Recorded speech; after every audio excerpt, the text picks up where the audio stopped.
Hey, it's Dr. Wander. Today I want to talk about the different types of diabetes. Most people think there's just type 1 and type 2, and those are types of diabetes, obviously. But there are actually many, many different types. But today I want to focus on the four of them. So there's type 2, which some of you think you are, and you might be. And then there's type 1, which is not reversible. It can be helped, by the way, but not reversible because this person's pancreas is not secreting insulin. And so they'll always need to be on insulin. So that's type 1 and type 2. Then there's type 3, which is AKA, also known as sugar brain or Alzheimer's. That's type 3 diabetes. And then there's type 1.5. Type 1.5 means you actually have an autoimmune disease, whether you know it or not, and you can't regulate your blood sugar. And so how do you know if you have an autoimmune disease? Well, you need to be tested for it, but here's a couple hints to determine do you have an autoimmune disease or are you a type 1.5 diabetic?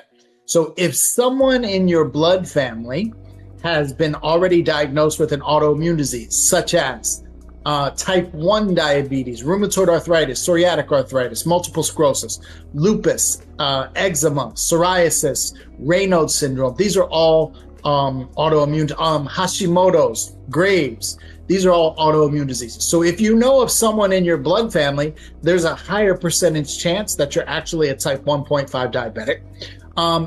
Another hint is if there are a lot of people in your blood family who have a thyroid and or hormone issue, that's a good hint that you're probably a type 1.5 diabetic. Another one is if there are females in your blood family who have had trouble either getting or staying pregnant, that's a good indication that you could be a type 1.5 diabetic because that correlates very strongly with autoimmunity. If any women in your family have been diagnosed with PCOS, polycystic ovarian syndrome, which will also lead to infertility most of the time and blood sugar issues, these are high probability chances that you're actually a type 1.5 diabetic and not a type 2 diabetic.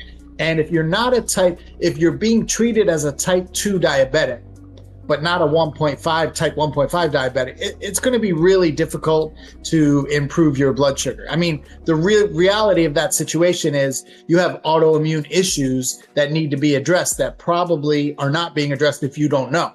And the reason that's important is because autoimmune diseases are genetic. So type 2 diabetes does not have a genetic component, but autoimmune diseases are genetic. And type 1 diabetes is actually an autoimmune disease as well.